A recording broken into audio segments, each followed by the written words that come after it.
તમે મને તમારા બારામાં થોડુંક શોર્ટ ઇન્ટ્રોડક્શન આપો તાકે બધા જેટલા વ્યુઅર્સ હોય એને ખબર પડે.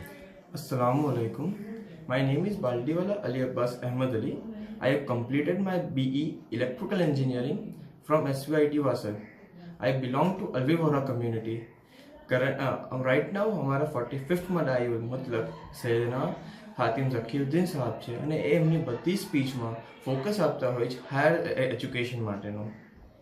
તો એ મારું ફર્સ્ટ ઇન્સ્પિરેશન હતું ગેટની એક્ઝામમાં જે મેં અમને આપી. મારું સેકન્ડ ઇન્સ્પિરેશન હતું મારા પેરેન્ટ્સ અને મારા વાલિદાઈન. મારું થર્ડ ઇન્સ્પિરેશન હતું કે મારું એન્જિનિયરિંગ પત્યા પછી જે મારું પ્રોબ્લેમ આવતો હતો જોબ લેવામાં, તો આ જ એક એવી એક્ઝામ હતી કે જેનાથી મારા બધા બાઉન્ડ્રીઝને હટાવી શકે. તો એના માટે મેં મારી આ ગેટની એક્ઝામ આપેલી.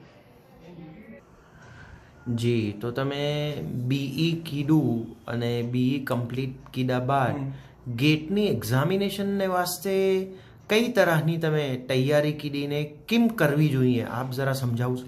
જ્યારે મારું એન્જિનિયરિંગ પતી ગયું ત્યારે મને જે મારા પ્રમાણેની જોબ જોઈતી હતી એ મળતી નહોતી. તો જ્યારે મારે 2017માં અમારું બેચલર ઓફ ઇલેક્ટ્રિકલ એન્જિનિયરિંગ પતું તે વખતે મને જે મારા પ્રમાણેની જોબ જોઈતી હતી એ નહોતી મળતી. મેં ઘણી ટ્રાય કરી પણ મને જોબને એ ઓપોર્ચ્યુનિટી નહોતી મળતી કે જે મને જોઈતી હતી. તો મેં ગેટ માટેની પ્રિપેરેશન મારી સ્ટાર્ટ કરી.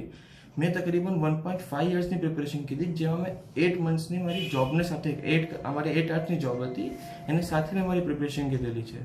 હવે ગેટની એક્ઝામનો સિલેબસ તમારો જે 4 યર્સની એક્ઝામિનેશન જે તમારે એન્જિનિયરિંગ કીધેલું છે એને એ જ છે. એટલે તમારે કંઈ એક્સ્ટ્રા નથી કરવાનું આમાં.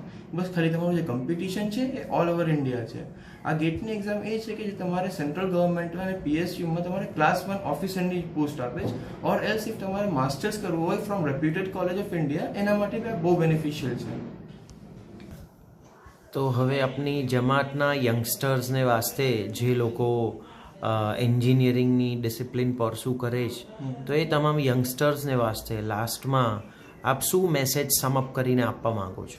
એ જ કે આપણા જમાતમાં ઘણા લોકોએ બેચલર ઓફ એન્જિનિયરિંગ કીધેલું છે, કેટલા લોકોએ BCom ને બધી ડિગ્રી કરેલી છે, પણ લોકો એ નથી વિચારતા કે આપણે કોમ્પિટિટિવ એક્ઝામ્સ માટે પ્રિપેરેશન કરવી જોઈએ. જે ગેટ છે, કેટની એક્ઝામિનેશન છે, આ બધી એક્ઝામિનેશન ઓલ ઓવર ઇન્ડિયામાં તમારા માટે ઓપન કરી નાખે બધા જ ઓપોર્ચ્યુનિટીઝ જોબની.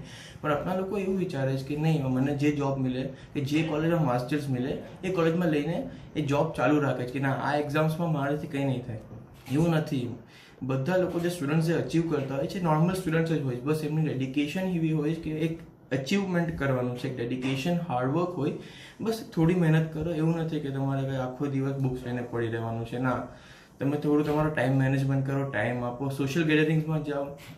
એવું નથી કે બંધ કરી નાખવાનું છે તમારા સોશિયલ ગેધરિંગ્સ એન્ડ ઓલ, જમણખાનામાં જાઓ, બધે જાઓ, બટ થોડું ટાઈમ આપો, ડેડિકેશન આપો. બસ તો તમારું આ એક્ઝામ્સ નીકળી શકે. તમે ટ્રાય આપો, તમારું 1 વર્ષ આપો, 1.5 વર્ષ આપો, કોઈ એક્ઝામ નીકળી જાય તમારું તો ફ્યુચર સિક્યોર થઈ જશે તમારું. ઓલ ઓવર ઇન્ડિયામાં તમારે જ્યાં જગ્યાએ જોબ જોઈએ છે તો તમારે બધું જ આખી ફિલ્ડ ઓપન થઈ જશે તમારે.